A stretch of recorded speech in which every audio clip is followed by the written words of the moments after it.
Think of how a waitress approaches a table. There's three guys sitting in three-piece suits. They've got little leather satchels and they're very, very important, millions of dollars at stake. What does she do? Stand back and go, oh, these look like important men. Now she walks up and says, can I take your order? She just butts in. Why? Because she knows she has what they want. They're there to eat. So she comes up and says, what do you want to order? And they say, yeah, and they stop with them wheeling and dealing to talk to her. And you and I have what the world wants.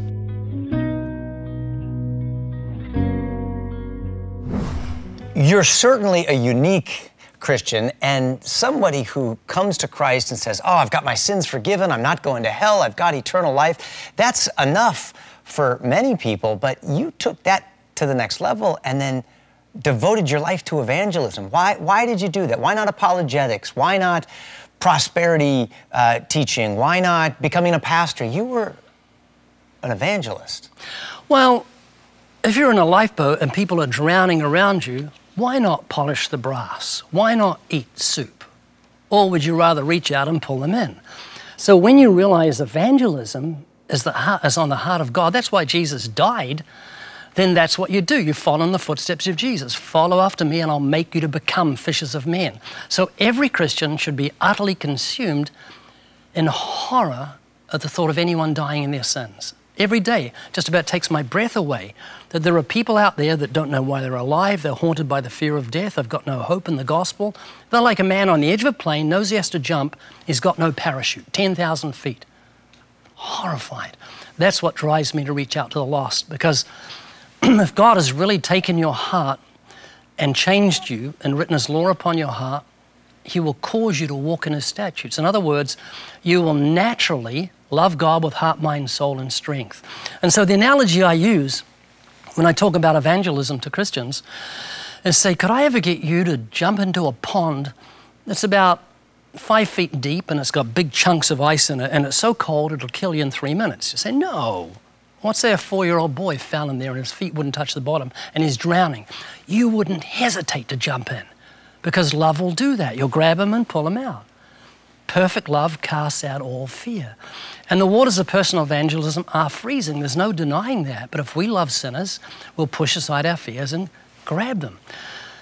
So if you've got problems with fear when it comes to evangelism, don't pray for less fear, pray for more love, because that's the problem. Don't pray for less fear, pray for more love. Ray, your style of evangelism has been going out onto the streets, and I've gone there with you. For years, we did the television show, The Way of the Master, and you just ask people these crazy questions, like, what do you think happens when you die? You ask them all sorts of questions, personal questions, questions about their secret thought life. What's been the response with such a bold and confrontational style of evangelism? I haven't been beaten up yet, but I sometimes watch the videos. I heard a story once that you were beaten up by a little old lady. No, it wasn't. It was a young lady. It wasn't a little old lady. We've got to get this right. Oh, okay. And it was my fault, Kirk. Do you remember what happened? Santa Monica, preaching to about 40 people, when a young lady, probably early 20s, used the F word twice to describe me.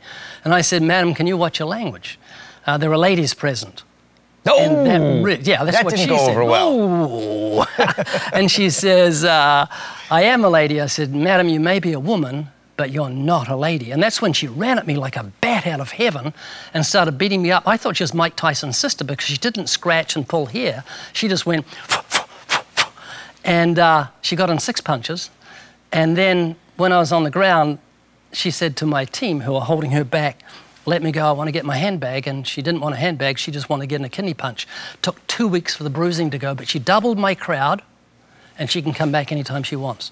Ray, the first time that I met you was terrifying.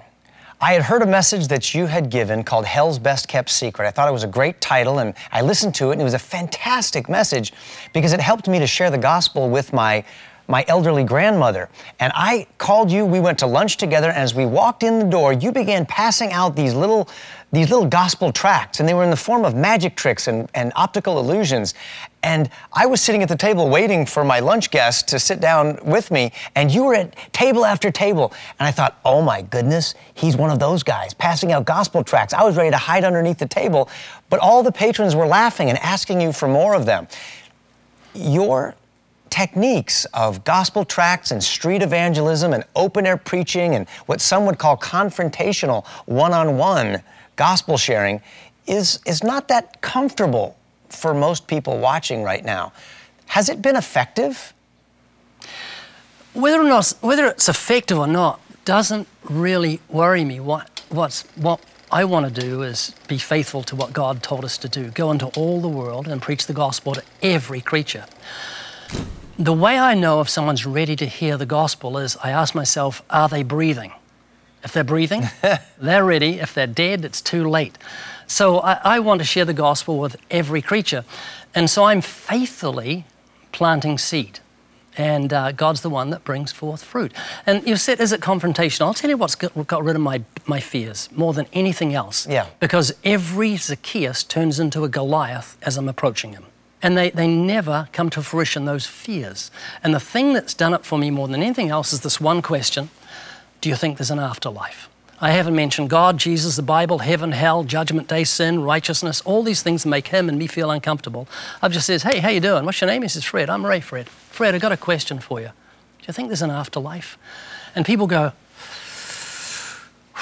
I say, it's the big one, isn't it? He said, yeah, do you think about it much? Your own death? And he says, all the time. His all the time dissipates my fears. He's not the Antichrist. He hasn't stabbed me in the throat. He's a human being with a will to live, and he's interested in the message of everlasting life. You know, Kirk, think of how a waitress approaches a table. There's three guys sitting in three-piece suits. They've got little leather satchels, and they're very, very important, millions of dollars at stake. What does she do? Stand back and go, these look like important men. Now she walks up and says, can I take your order? She just butts in. Why?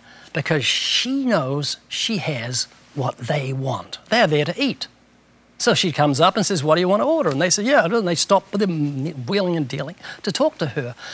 And you and I have what the world wants. No one in his right mind wants to die. Every human being is saying, oh, I don't want to die. So we know we have what they want. They don't know it, so we have to be bold. Remember what Jesus said to the woman at the well? If you knew who was talking to you, you would ask of him and he'd give you living water. And so that's why I'm bold. I'm like that waitress. And that's why you and I need to be bold and just push our fears aside like a firefighter. No firefighter shows up and goes all cringy and goes home. He wouldn't be a firefighter if he didn't know how to get rid of his fears. So that's the key, just to look at the person, love them, and realize that you've got the message of everlasting life and they haven't. And you've got it. Ray, working with you and ministering alongside of you has revolutionized the way that I think about evangelism and its relationship to apologetics and the concept of friendship evangelism. It's changed everything, and I'm so grateful. The first person that I shared the gospel with after listening to your message, Hell's Best Kept Secret, was myself. It made me question my own salvation. I thought, why did I come to God? Did I come for a better life? Did I come for some happy plan? Or did I come because I'm a sinner who is in need of God's forgiveness? And that only comes through faith in the gospel. And I remember sharing the gospel with myself because nobody else really had the way that you were sharing the gospel with others. And I'm so grateful.